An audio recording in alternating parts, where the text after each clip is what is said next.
"You've successfully purchased the deserted island, Mr. Vance," the voice on the phone said, crisp and professional. "It's completely secluded. Once you are there, no one can find you. Also, the custom family service you requested is ready. They are all professionally trained and will provide you with 100% devotion." I gave a simple, non-committal, "I'll come over in 30 days, after I'm finished with things here," I said, my voice flat.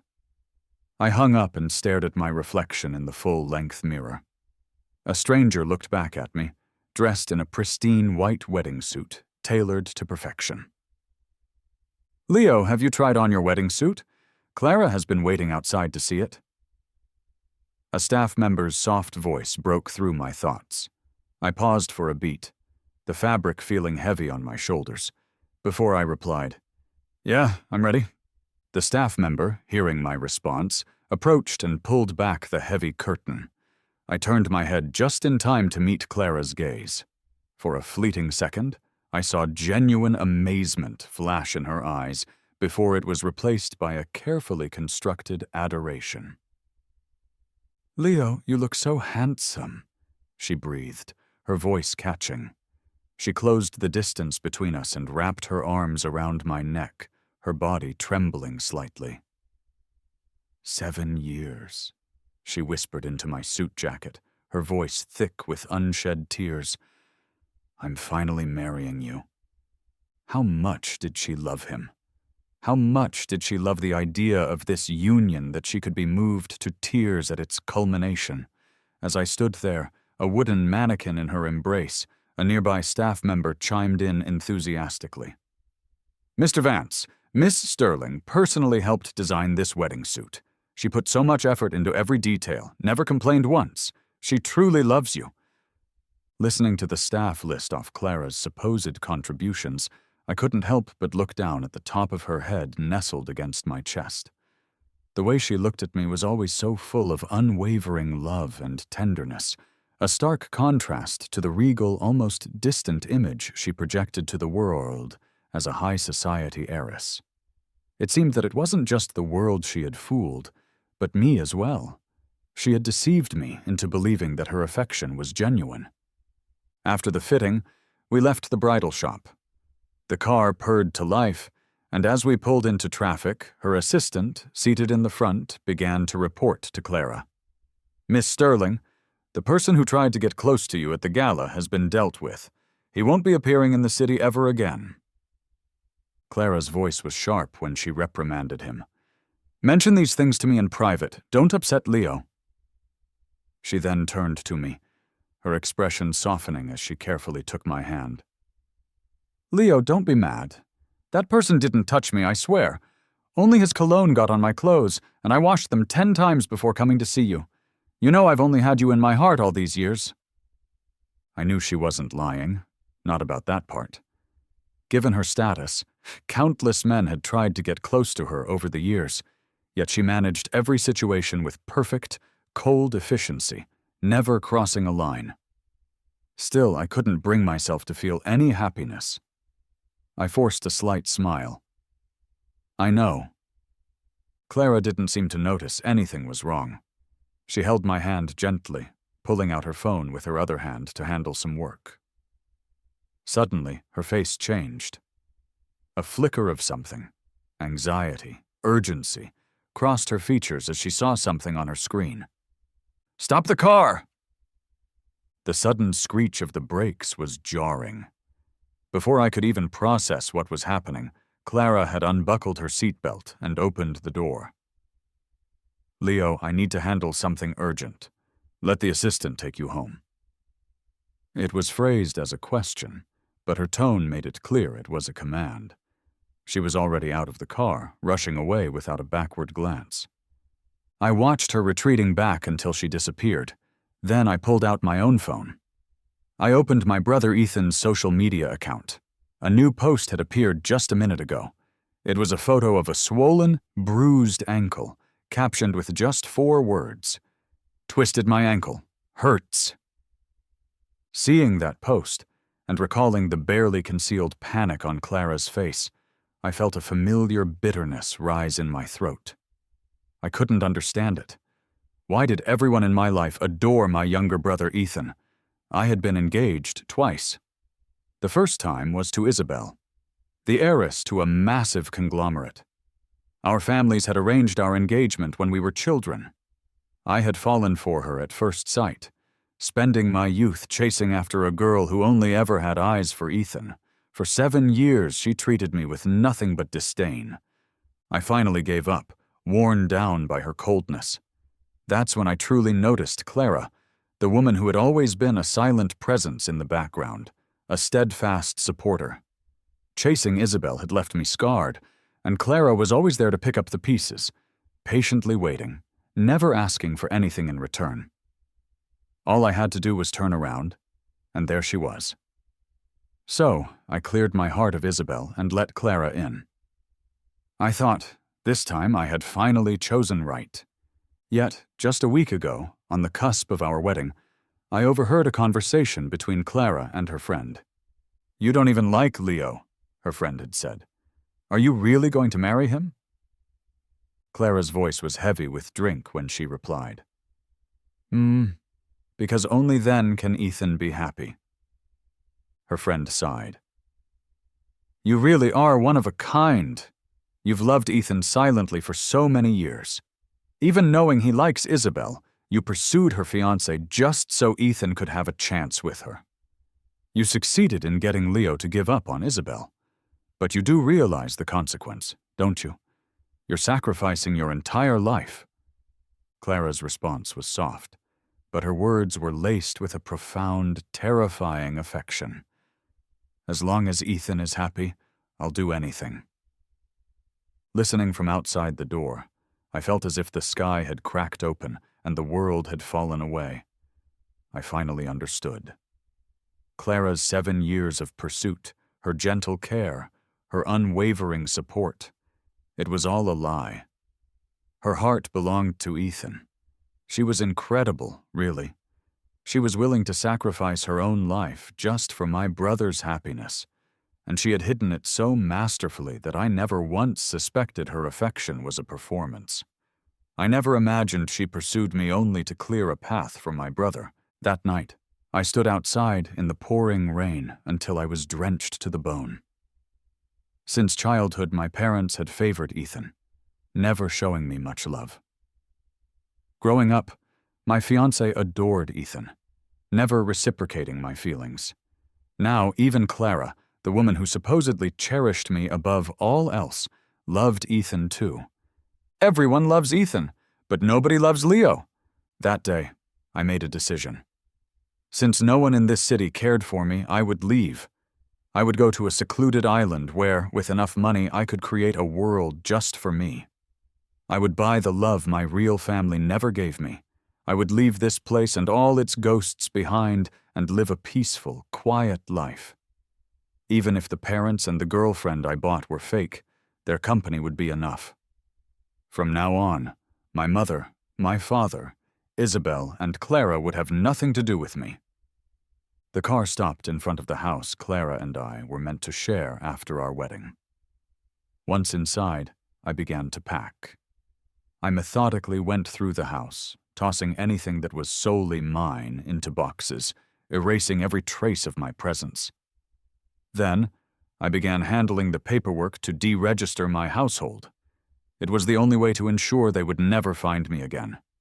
I prepared all the necessary materials, only to realize that the most crucial document, the household registration book, was missing. It was at my parents' house. I had no choice but to go back.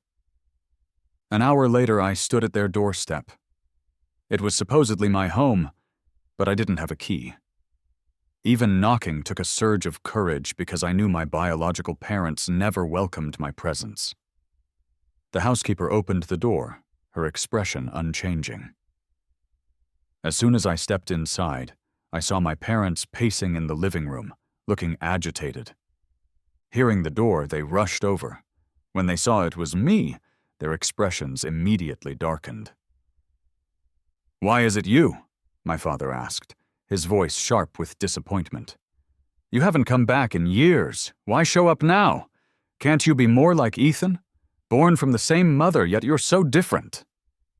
The familiar lecture, one I had heard for over 20 years, washed over me. I didn't want to hear it anymore. My expression remained neutral. I acted as if I hadn't heard a word, walking past them and heading upstairs. I found the household registration book in my old room and tucked it into my bag. When I came back downstairs, my father's anger had escalated. Seeing my calm demeanor, his words grew harsher. "So you're just going to ignore what your mother and I say now, is that it? Do you even see us as your parents? How did we end up with such a disappointment for a son?" In the middle of his tirade, the front door opened again. Clara was there, supporting Ethan as they entered. Our eyes met across the living room. I glanced at their intimate posture, then shifted my gaze away, my face a mask of indifference. Despite my placid exterior, I saw a flicker of panic in Clara's eyes. She quickly released Ethan and approached me. "Leo, don't misunderstand. Ethan twisted his ankle, and I happened to be nearby, so I just helped him home." She didn't finish her explanation, and I didn't bother pointing out the holes in her story. "Isabel's on a business trip, otherwise I wouldn't have bothered, Clara," Ethan chimed in, already surrounded by our doting, worried parents. Though it sounded like an explanation, his words were laced with an unmistakable pride. He was so used to being pampered that a small injury was cause for great concern. Thank goodness Clara was there. She must have broken a dozen traffic laws to get me to the hospital and then bring me back. She's been a great help. While speaking, Ethan kept his smiling eyes on me, as if trying to provoke some kind of jealous outburst. But I remained impassive, unfazed. Frustrated by my lack of reaction, he quickly changed tactics. "Since we're all here, why don't you stay for dinner, Clara? As a gesture of thanks." His upbeat tone was a sharp contrast to my silence. No one asked for my opinion. They simply decided for me that I would be staying for dinner. But when the dishes were served, I noticed they were all spicy Sichuan dishes, Ethan's favorite. I wasn't surprised. In the past, I had gently mentioned to my parents that I couldn't eat spicy food due to a sensitive stomach, but they had always dismissed it as me being fussy. After I got together with Clara, she had always paid attention to my preferences, even learning to cook non-spicy dishes just for me.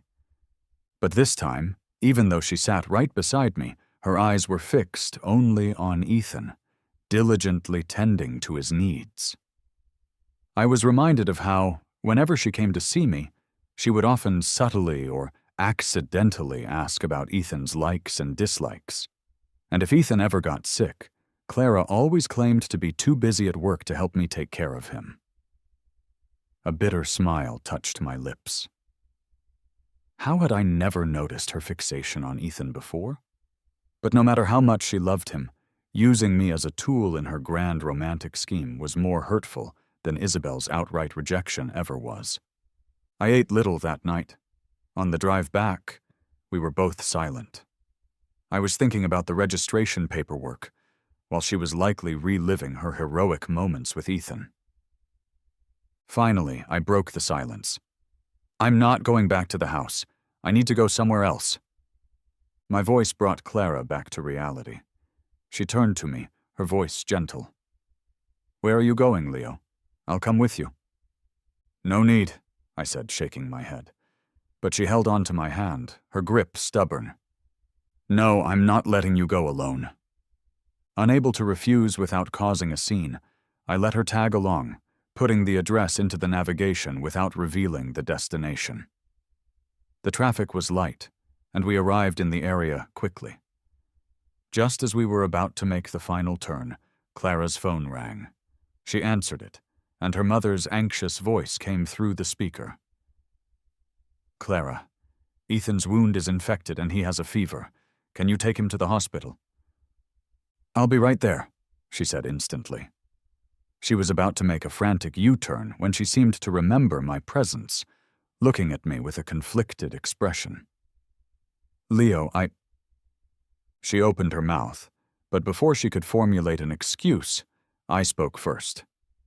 "Go ahead. It's just a short walk from here. I can handle it." With that, I opened the car door and stepped out. Seeing me already on the sidewalk, her worry for Ethan overpowered everything else. She restarted the car and sped away, disappearing into the flow of traffic. I stood there on the curb, the cool night air doing little to soothe the bitterness in my heart. Clara, I thought, if you had just driven a little further, you would have seen that I was going to the Civil Affairs office. You would have found out I was unregistering my residency.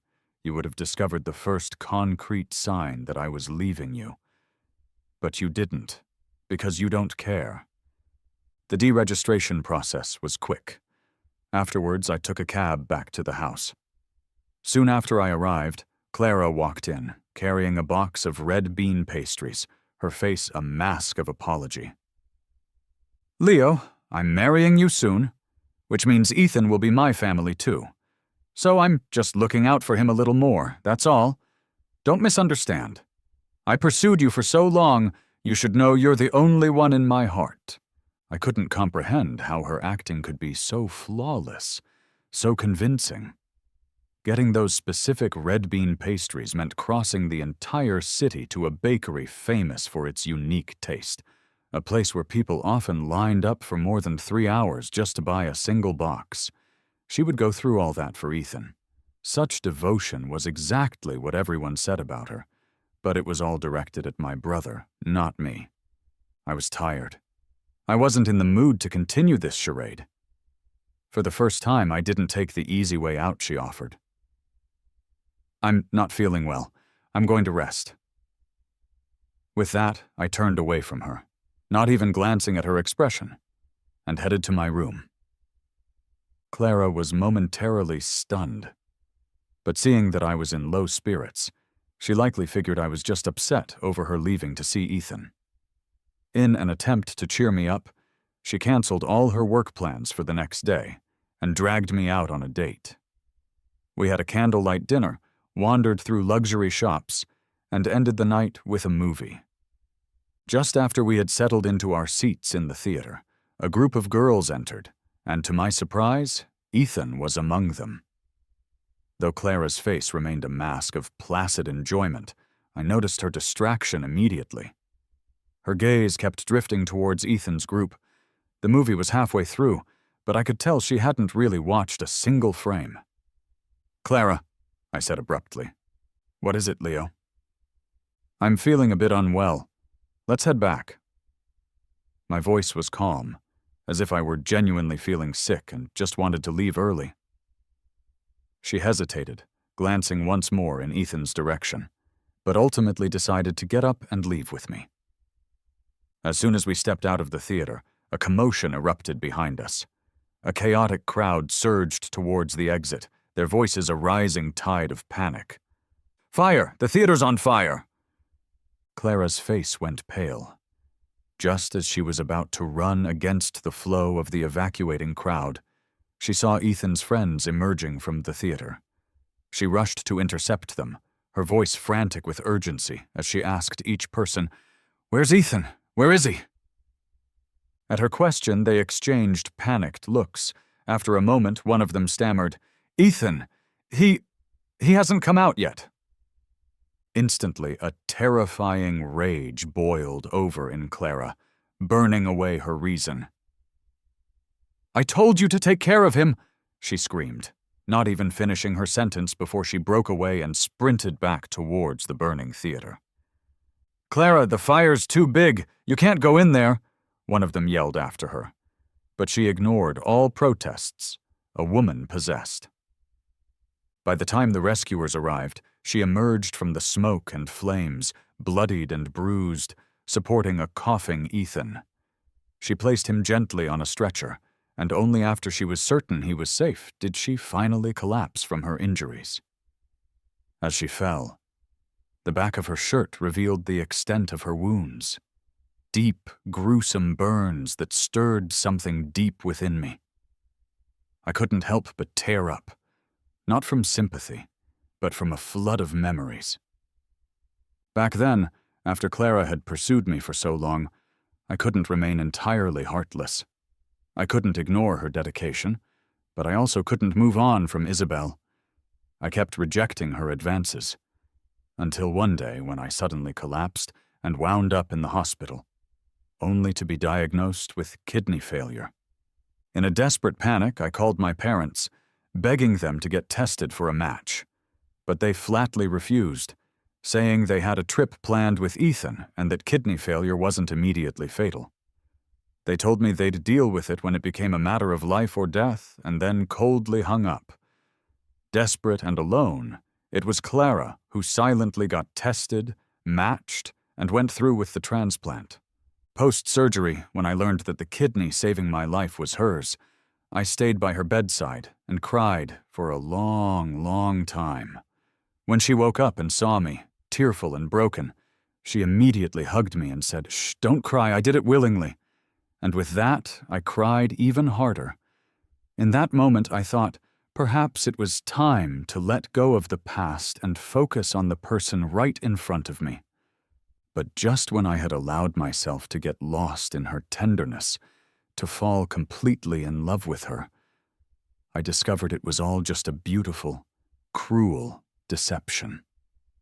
Looking back, Clara had always been someone willing to go to extreme lengths for the person she loved, except the love she was willing to fight and die for had always been for Ethan. Clara's injuries from the fire were severe, and she ended up staying in the hospital for a long while. Once upon a time, if she got so much as a paper cut, she'd be all over me, demanding comfort. But this time she didn't once ask me to visit her. Even when her assistant passed on a message that Clara missed me, I acted as if I hadn't heard a thing, and just kept busy with my own preparations. Then, one night, late, I was half asleep when I suddenly felt a weight settle on me. Startled, I opened my eyes to see Clara, still in her striped hospital gown, hugging me tightly. She had obviously snuck out of the hospital. Her forehead was wrapped in bandages, and she was clearly still recovering. Yet here she was, holding on to me without a word.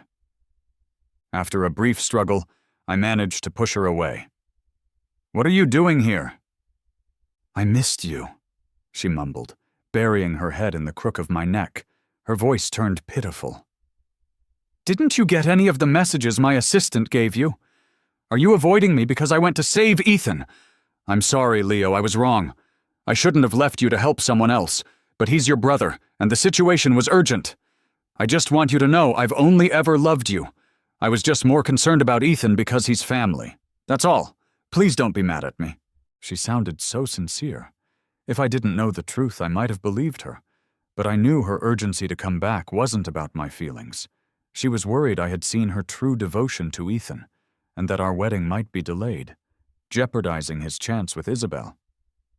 The truth was, she didn't have to keep up this act. Soon enough, none of them would matter to me at all. I was planning to vanish from their world and live happily with the family I had chosen. Though everything about them might be fake, my real family had never given me any real love anyway. So why bother with what was real? "I'm not angry," I told her, my voice even. I paused, and just in case she didn't believe me, I added, "I just caught a cold recently. I didn't want to pass it to you." "How did you catch a cold? Are you okay?" Instead of keeping her distance, she immediately took out her phone and started typing furiously. "It's been getting chillier lately. I'll have some new seasonal clothes sent over for you." She was so quick, I didn't have a chance to stop her. But then I thought, why bother? Let her buy whatever she wanted. I wouldn't need any of it anyway. I could just leave it all behind for the man her heart truly belonged to. Not dwelling on it, I just said, "I'm fine. You should take care of yourself. You're not fully healed. Go back to the hospital." My words sounded like concern, but my tone was distant, almost urging her to leave. Clara seemed to find it odd, but she couldn't pinpoint why. Thinking she was overthinking things, she obediently got up to leave. But when she turned and saw I was still in bed, with no intention of escorting her, she stopped, a hint of frustration on her face. If you're not coming with me, then I'm not going back." After a moment of stalemate, I sighed, got dressed, and drove her back to the hospital. Once there, she remembered I'd mentioned a cold and quickly fetched a doctor. She seemed relieved to hear it was nothing serious and that I just needed rest. She stayed in the hospital for several more days to recover, and during that time she clung to me, following me everywhere. The nurses would always scan the area when they saw one of us, invariably spotting the other close by. I would often overhear them whispering. "Clara and Leo's bond is amazing. I wish I had someone like that." "Who doesn't? But you can only dream about that kind of love." I overheard these comments, but they didn't faze me. Let them admire our affection.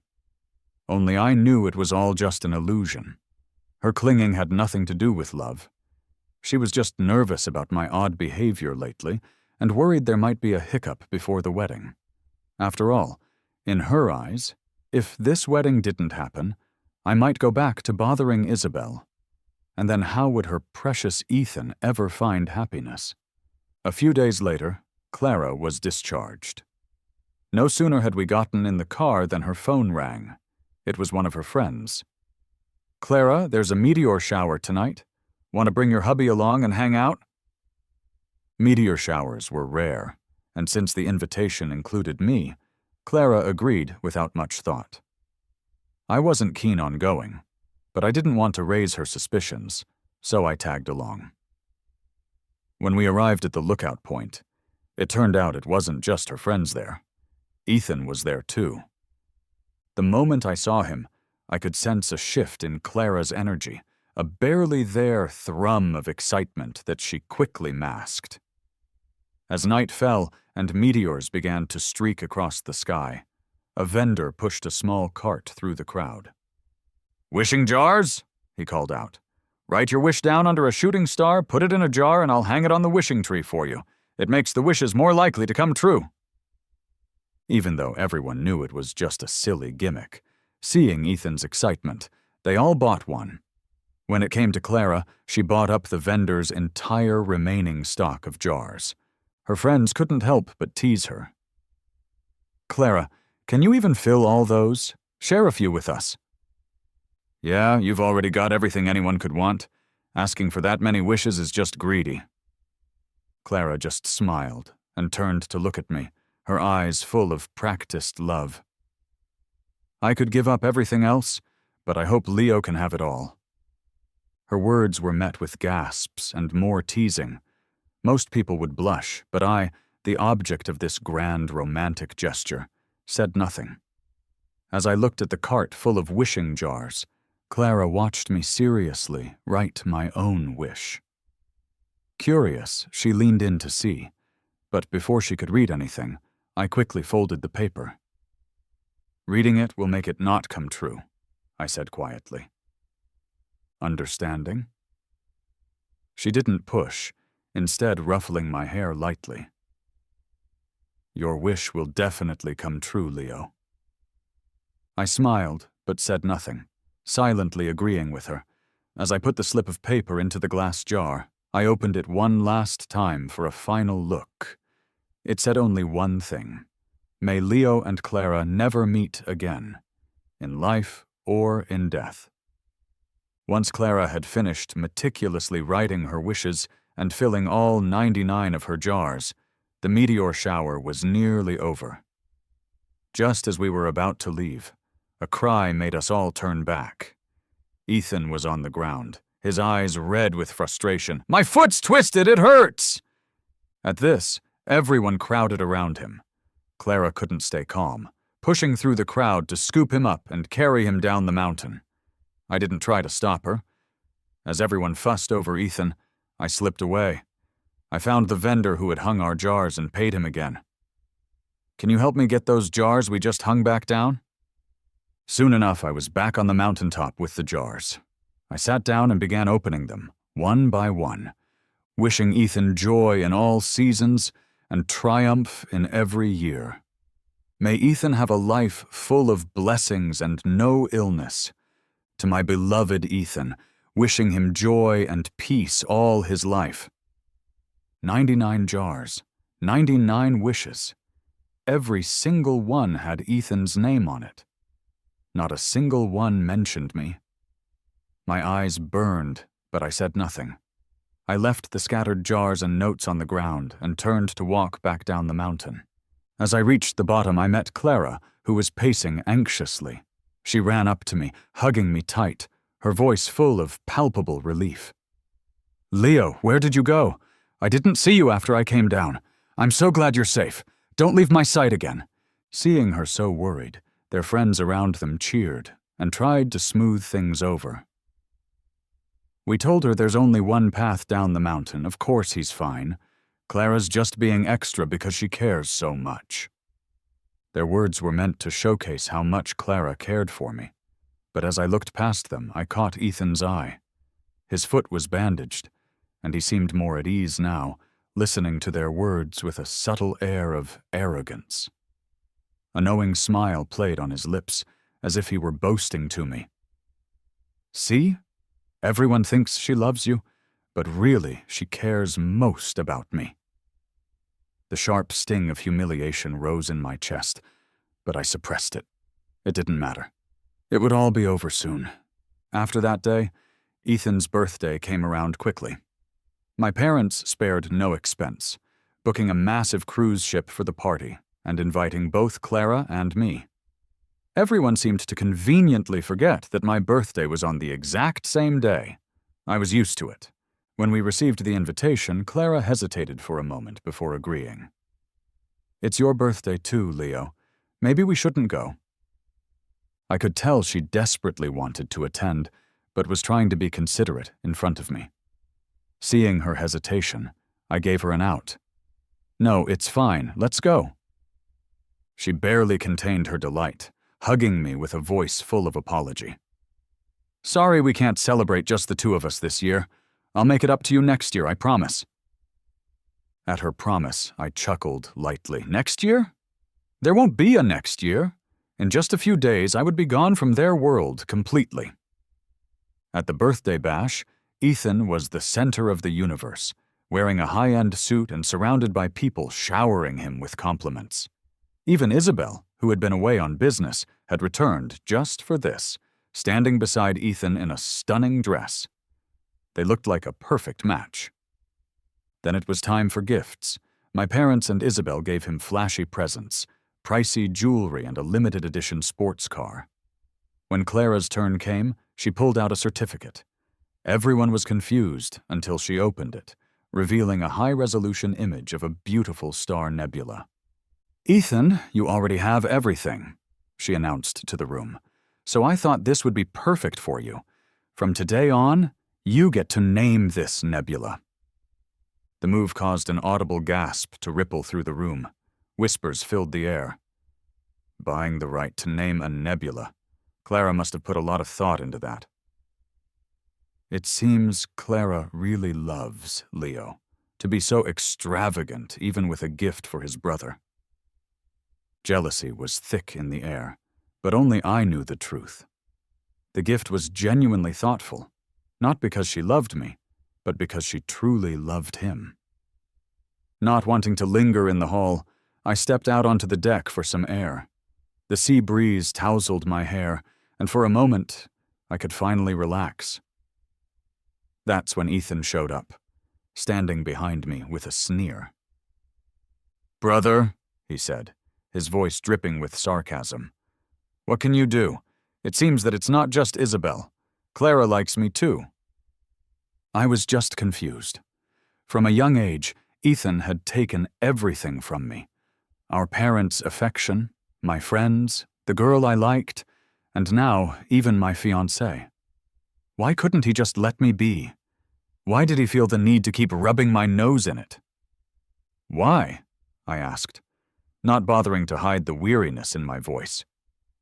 Ethan smirked. "Because I enjoy watching you suffer. And I'll be seeing it again very soon." Before I could ask what he meant, he grabbed my hand and pulled me forward, sending me tumbling over the railing and into the dark ocean below. The shock of the cold water rushed over me, and I instinctively tried to cry for help, only to choke as the icy sea flooded my senses. Panic and the primal fear of death overtook my mind. As I struggled, I saw figures on the deck, pointing and shouting. Soon, there were splashes all around me. My father, Isabel, and Clara had all jumped in. But without a moment's hesitation, all three of them swam straight for Ethan. From the distant yacht, I could faintly hear my mother's heart-wrenching screams. "Save Ethan! Save my Ethan at all costs!" At that moment, feeling utterly abandoned by everyone I had ever known, a profound despair filled my heart.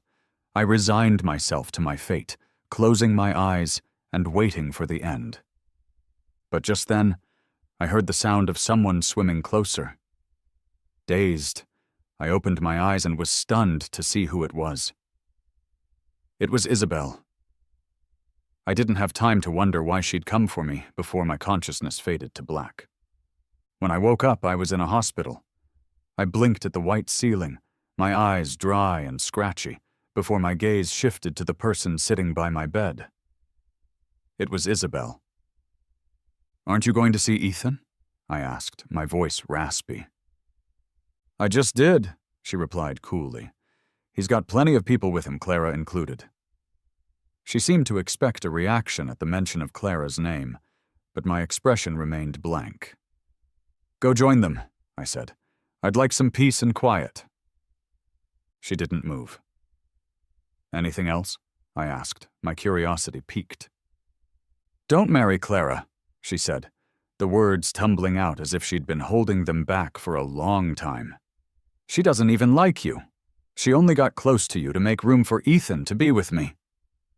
She seemed relieved to have finally said it, but when she looked at me, she saw my expression was still unchanged, as if I'd known all along. "You knew already?" she asked, shocked. "If there's nothing else, you can leave," I said, deflecting her question. But she didn't leave. Instead, she became more agitated. "You knew, and you still want to marry her? Are you insane?" I let out a dry laugh. "What's it got to do with you? I gave you back to your precious Ethan, didn't I? It's what you always wanted." Isabel was left speechless. She didn't seem to know why she was there, why she was so upset. She should have been happy. But these days, whenever she looked at Ethan, she couldn't help but think of the past, of the version of me who used to chase after her. Just then, the door to the hospital room burst open, and Clara rushed in, her face darkening upon seeing Isabel. "Isabel, what are you doing here?" With her presence, the conversation couldn't continue. Isabel gave me one last, deep look, then left without another word. She hadn't been gone for more than a minute before Clara was clinging to me nervously. "Leo, I'm so sorry. I didn't not save you on purpose. I just mistook the person in the water. Please, don't be mad at me. I won't bother with Ethan anymore. And you can stop seeing Isabel, okay? You finally stopped liking her and agreed to be with me. If you start mixing with her again, I'll go crazy." As she apologized over and over, I remained calm and silent. I just shut my eyes, one thought echoing in my mind. Let it all end soon. In the following days, as if to prove her commitment, Clara didn't go see Ethan once. She stayed with me constantly, showering me with gifts and attention. This continued right up until the night before our wedding. That night I started packing my things. Clara noticed but didn't think much of it at first, even offering to help. It was only when she realized I was packing everything she had ever given me that she paused. The hundreds of photos we'd taken together, the numerous love letters she'd written, every single gift from her 7-year courtship. Finally, she found a small memo book. When she opened it, she realized it was filled with notes about my preferences. Leo has a sensitive stomach and can't handle spicy food. Must learn 365 stomach-friendly recipes. Leo is afraid of thunderstorms and often forgets his umbrella. always appear before him when it's about to rain. Leo loves cherries. Plan to plant an entire backyard of cherry trees for him. Leo feels lonely. Whenever he turns around, I have to be there. The memo was packed with details like these. Clara read through them, one by one, and by the end, she was laughing softly. Leo, you were so hard to chase, but luckily I stuck with it. Watching her serious expression, I felt a little dazed. She really had done a lot to pursue me. If I hadn't overheard her true confession with my own ears, I might have found it hard to believe that all of this was a performance for someone else. Clara didn't notice my reaction. She lifted her hand to hug me. Leo, I can finally marry you tomorrow. Tell me, after tomorrow you'll be all mine, right? I shook my head. No. From the moment you decided to deceive me, it was destined that we could never be together. Just then, the butler came in. Miss Sterling, the bride and groom can't see each other before the wedding. You should head to the hotel now.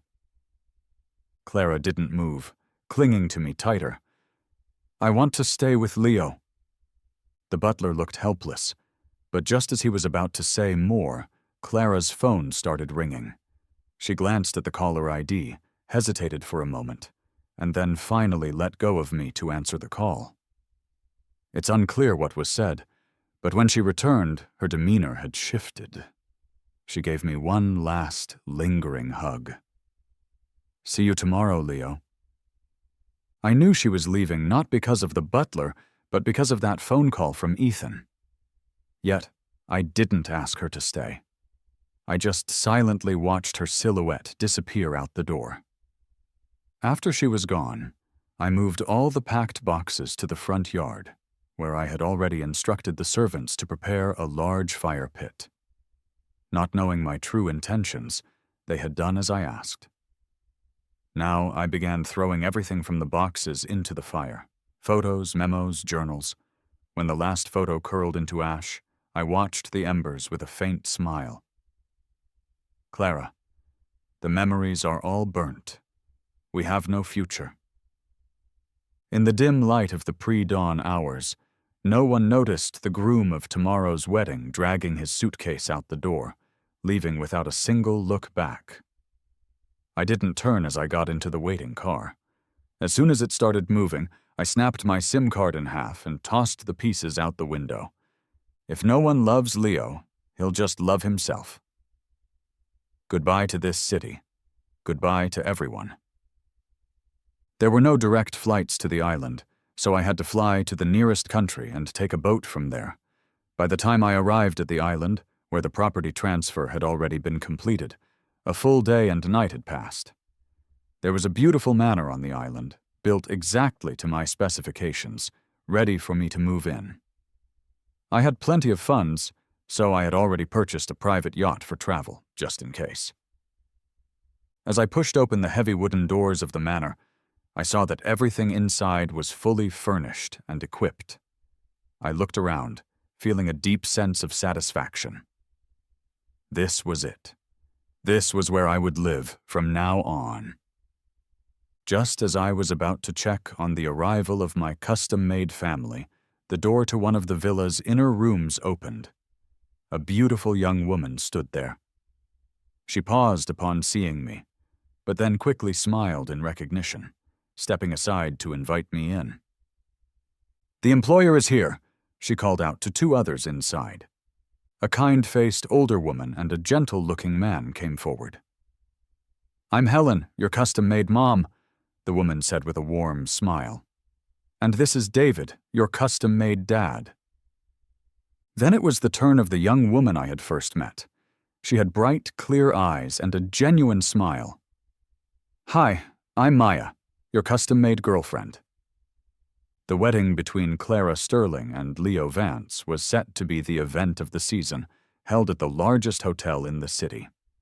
Nearly every notable figure was in attendance, ready to witness the grand affair. But just moments before the ceremony was supposed to start, a breathless staff member rushed to Clara backstage and whispered something in her ear. The crowd couldn't hear what was said, but they all saw Clara's radiant smile freeze on her face, then curdle into a grimace. An anxiety she'd been unable to shake since the previous day intensified. She pulled out her phone and dialed the familiar number she knew by heart. The long dial tone, followed by the cold, robotic message that the number was disconnected, crushed her. Her heart sank. Still in disbelief, she stubbornly dialed again, only to be met with a busy signal. Had I actually blocked her? Taken aback, she called the landline at the villa. After a few rings, a servant answered. She skipped the greetings and got straight to the point, her voice faltering as she asked if I was there, if I had forgotten the time. She knew I was never one to be late, let alone block her calls, but she clung to a desperate hope. Over the phone, there was a commotion as the staff searched for me. A few moments later, a voice informed her that I was nowhere to be found. However, they had discovered the wedding suit and the ring she had prepared for me in the garden, burnt to ashes. A buzzing sound filled Clara's mind. She rushed to the stage, scanning the crowd, and noticed that Isabel was also missing. The tension snapped. Frantically dialing Isabel's number, her mind echoed with a single, panicked thought. Leo ran away with her. Ignoring everything else, she dashed from the hall, leaving a wake of gasps and confusion. The wedding descended into chaos. The groom hadn't shown, and now the bride had fled. It was Clara's parents who managed to restore some semblance of order, their faces grim. My own father's face was a thundercloud. "Troublemaker," he muttered, "ruining our family's reputation even at his own wedding." My mother, however, eyed a clueless Ethan, a seed of uncertainty planted in her mind. Clara and I had seemed fine, but now I had suddenly fled, and Isabel was absent. Had I regretted giving up Isabel and gone back to her? The thought seemed increasingly plausible, and they rushed home. Among those in the know, everyone suspected I had fled because of Isabel. She, however, was oblivious to the chaos. The thought of me marrying someone else, even knowing Clara's true motives, had filled her with a profound distress. She had locked herself away in one of her private clubs, drowning her sorrows in expensive liquor. Mid-drunkenness, Clara's frantic call caught her off guard. "Where are you, Isabel?"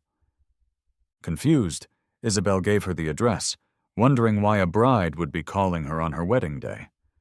The quick hang-up almost convinced her it was a drunken hallucination. Sinking back into her stupor, she found her thoughts turning more and more to breaking off her own engagement with Ethan. She stared at her phone, a voice in her head urging her to call her parents. But before she could, Clara burst into the room. The harsh light invaded the dim club, and Clara stood before her wedding dress a stark white beacon in the gloom. "Did Leo come to you?" Hearing my name snapped Isabel briefly back to reality. Seeing Clara's wild-eyed anger, she let out a bitter chuckle. "Isn't he marrying you? What brings you here instead of your own wedding?" Her own words seemed to surprise her, as if the meaning only dawned on her after she said them. She stood up abruptly. "What do you mean he's not there?" When Clara realized Isabel was just as clueless as she was, her anger faded into confusion. I had grown up here, but my shy nature meant I had few friends. If I wasn't with Isabel, and with my family unlikely to help me escape, where could I possibly be? "He vanished," Clara said, slumping onto a couch, her voice hollow. "He burned his suit and the ring. No one knows where he is." Isabel, too, couldn't believe it. After she had told me the truth about Clara, I hadn't left. But now it seemed I had been planning to leave all along. If I hadn't gone to her, where could I have gone? Lost in thought, she didn't notice Clara's silent scrutiny until Clara confronted her again. That's when Isabel smiled, a hint of malice in her expression. "I don't know where he is, Clara, but I know why he ran." Clara's grip on her dress slackened. "Why?" She still believed I had run away because of Isabel. Isabel's reply struck Clara like a physical blow. Remember the day he woke up in the hospital after falling into the sea? Guess what we talked about? An uneasy feeling stirred in Clara. She wanted to run, fearing the truth, but Isabel's words pursued her. I told him your feelings weren't real, that you only loved Ethan and were using him, and guess how he reacted? He wasn't shocked. He wasn't even sad. He already knew. He was just waiting for the right moment to deliver the most devastating blow. As Isabel's final words faded, Clara was already dashing out the door. At the threshold, Isabel watched her panicked retreat, an unexpected feeling of elation washing over her. She wasn't the only one who had betrayed me. Why should her pain be exclusive? After arranging for the club to be cleaned up, Isabel stepped out into the night. The cool breeze cleared her head.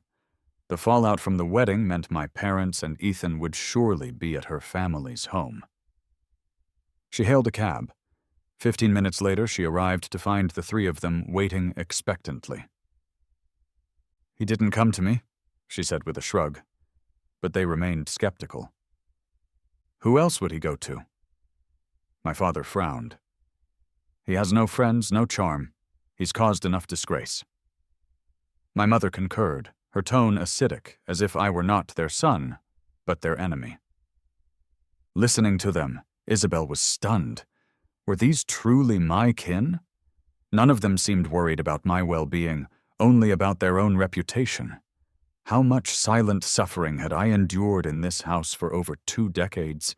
It was unbelievable. "I really don't know where he is," she said firmly, "but I too have something to say." Facing their confused expressions, she took a deep breath. "I want to break off my engagement with Ethan." Her words hung in the air, stunning everyone into silence. Mike was the first to react, his eyes turning red. He couldn't fathom it, and instinctively blamed me. "Did my brother say something to you, Isabel?" "If I remember correctly," she cut him off, "I just said Leo hasn't spoken to me, and besides, even if he had, what could he possibly say?" Watching their cherished son in distress, my parents' anger turned on Isabel.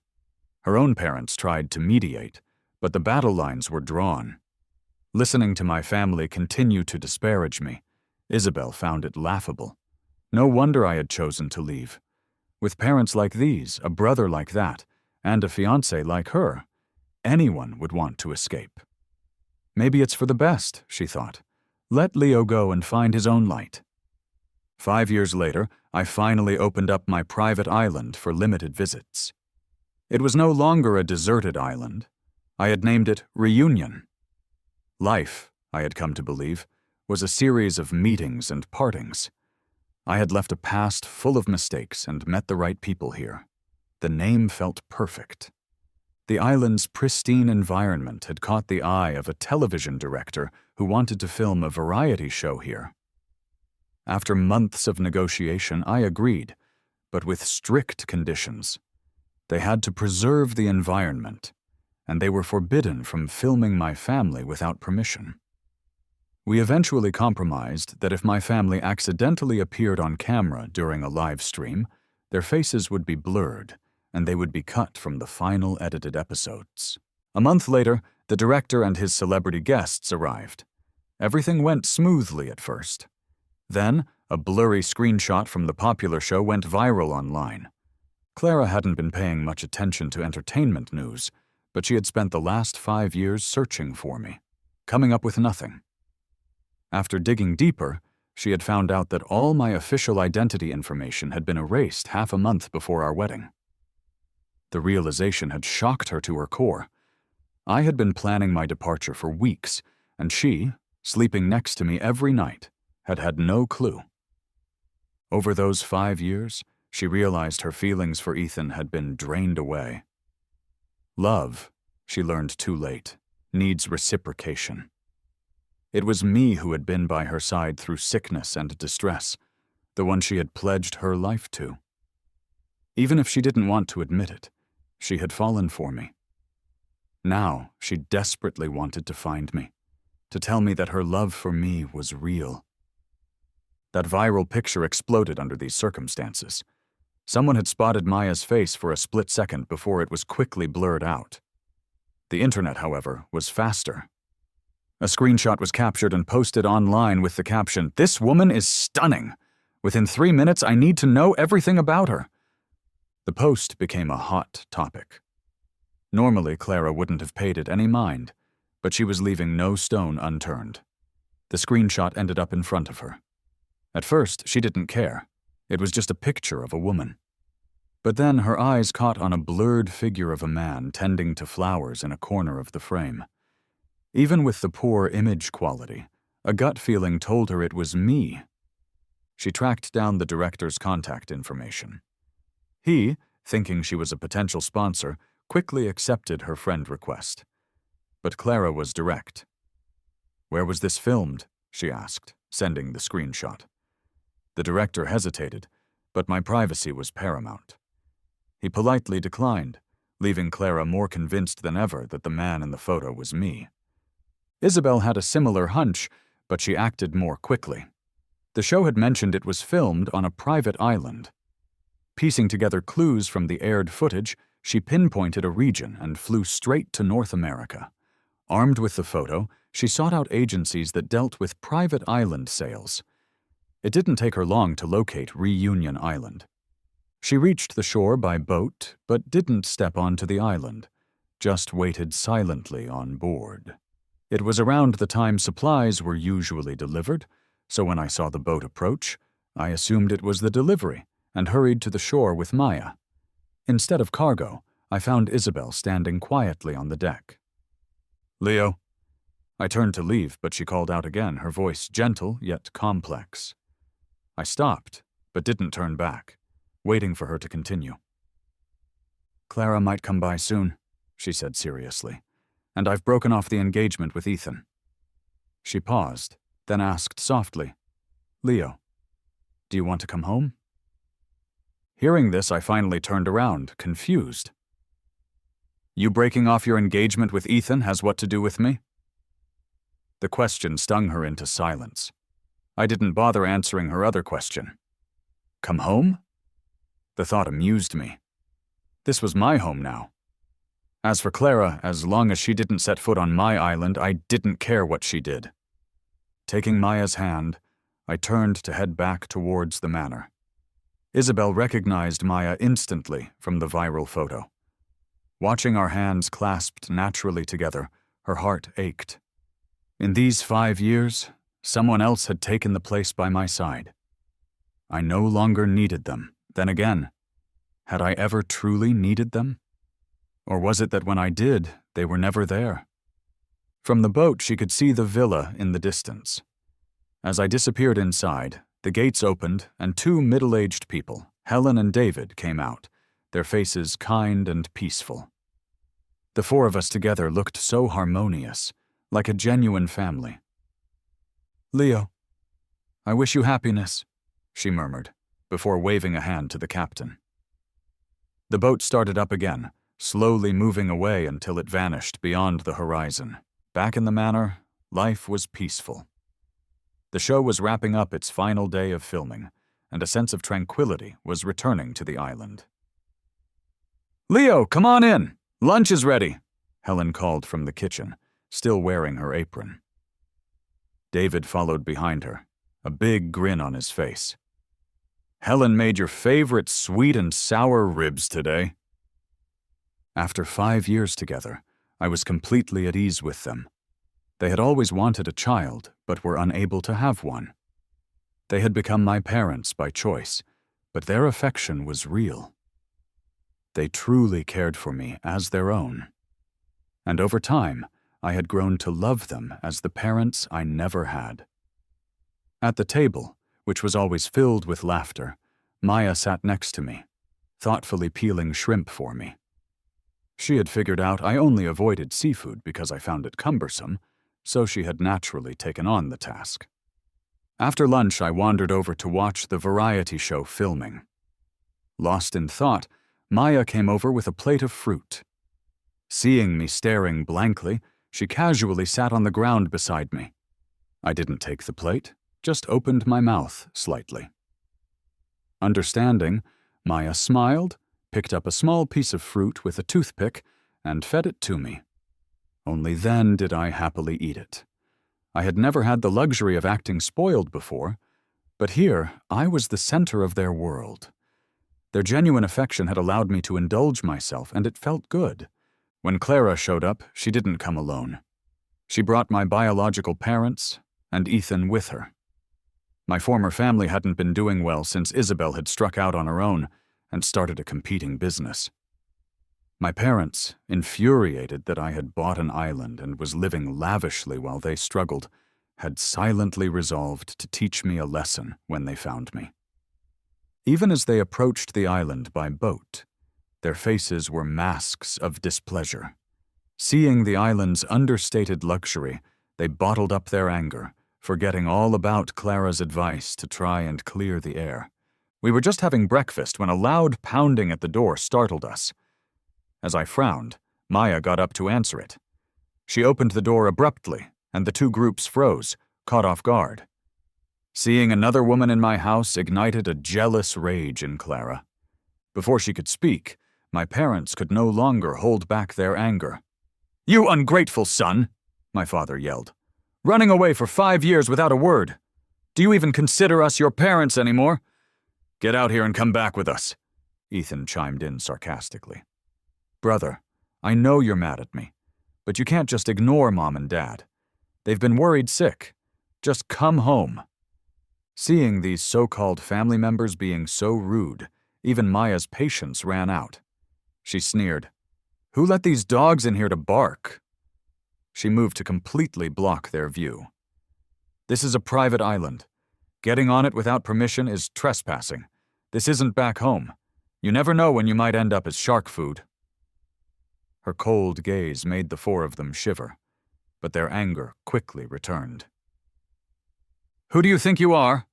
Clara seethed, but before she could say more, Maya slammed the door in their faces.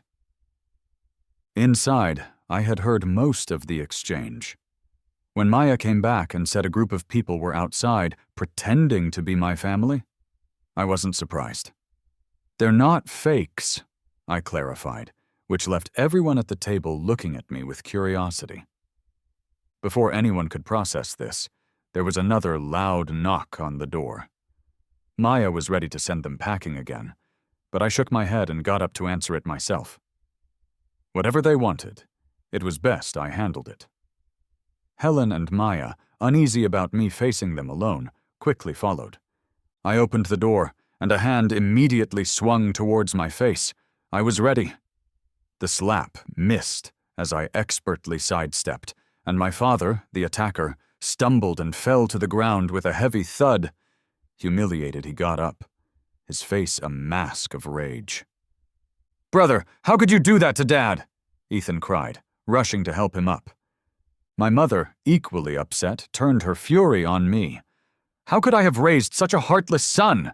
she shrieked, aiming a slap of her own, but Maya, ever alert, stepped in and blocked her with a small push that sent her reeling back into Clara's arms.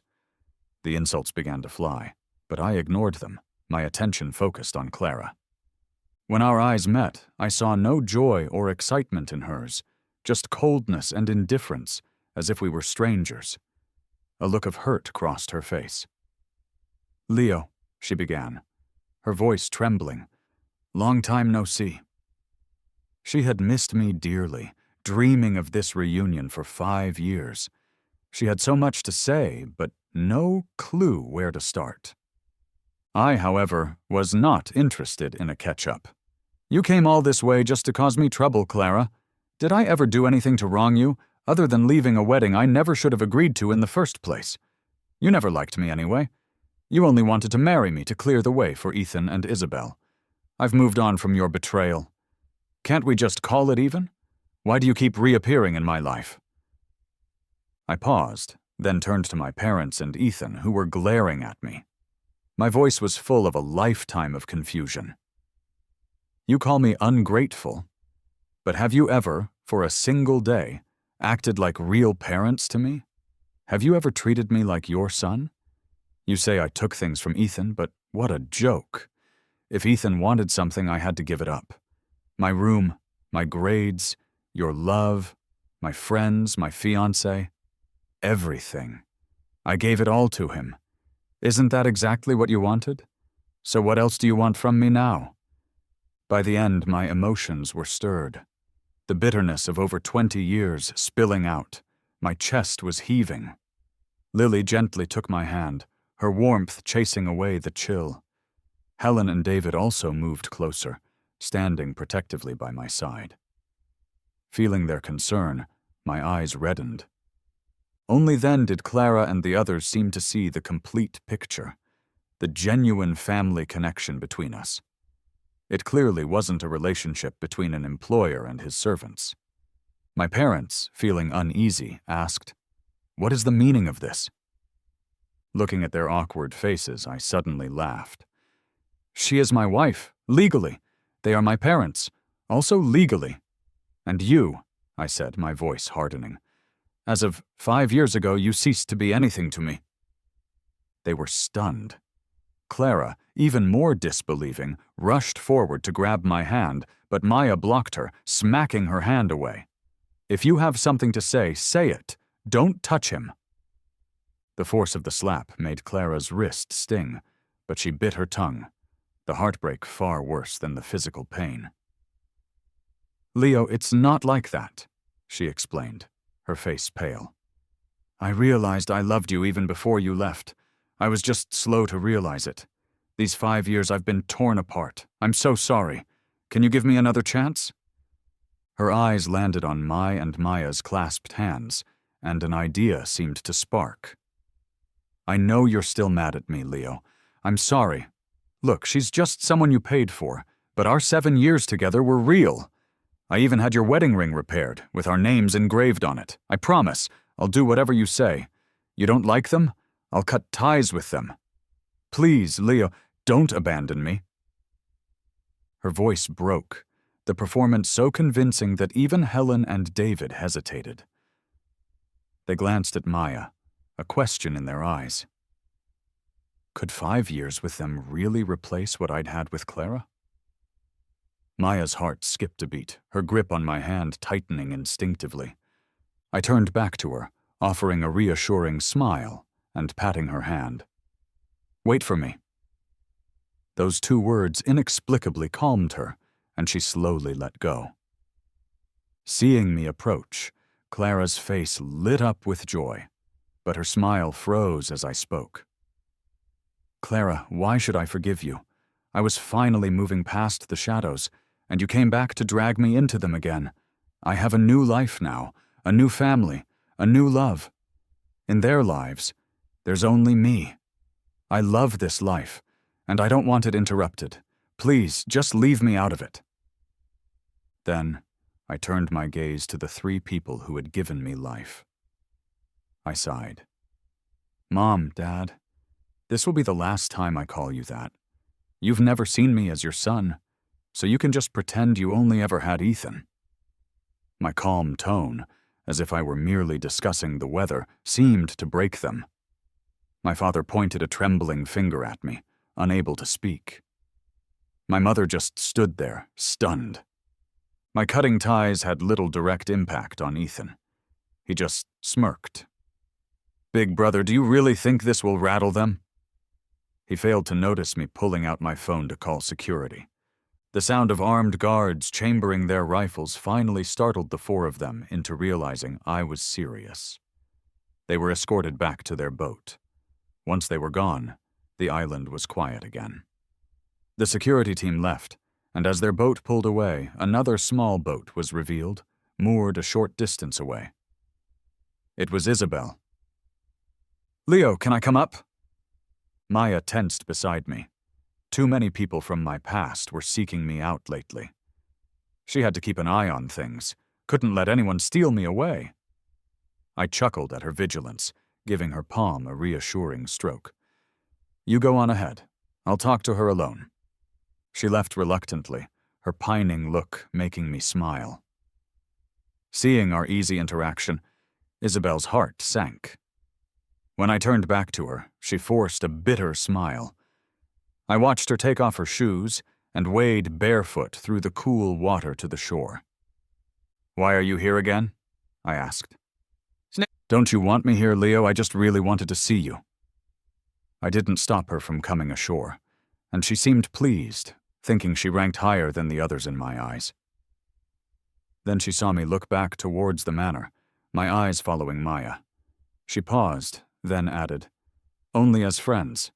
"I don't actually want to be friends," I said, my voice calm. She stayed silent, waiting. "But, all right, I guess I don't mind it so much now," I finally remarked. After all, back then, she had just not liked me. Liking someone isn't a contract that demands a response. My misery had been my own choice. Besides, she never actively hurt me, and she had even saved my life. "But I have a new life now," I said, finally turning to look at her directly. "A new family, a new love, and I don't want it interrupted." She lowered her eyes, unable to say a word. I sighed. There was no deep-seated grudge, just old feelings that had long since healed. "You're welcome to visit," I conceded, "but just you." After saying this, I waved a casual hand and turned away, not lingering. Why hold on to the past when the present was so full of light? The sunset painted the sea in hues of orange and gold. With my feet on the sand, I ran forward.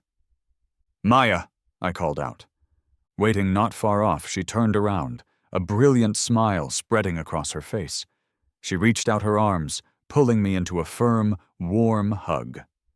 In the distance, Isabel watched us. I could feel her gaze. If she hadn't made the wrong choice all those years ago, perhaps it would be her arms I was running into. But there are no what-ifs in this world. There is only what is. And what is, right here, right now, is perfect.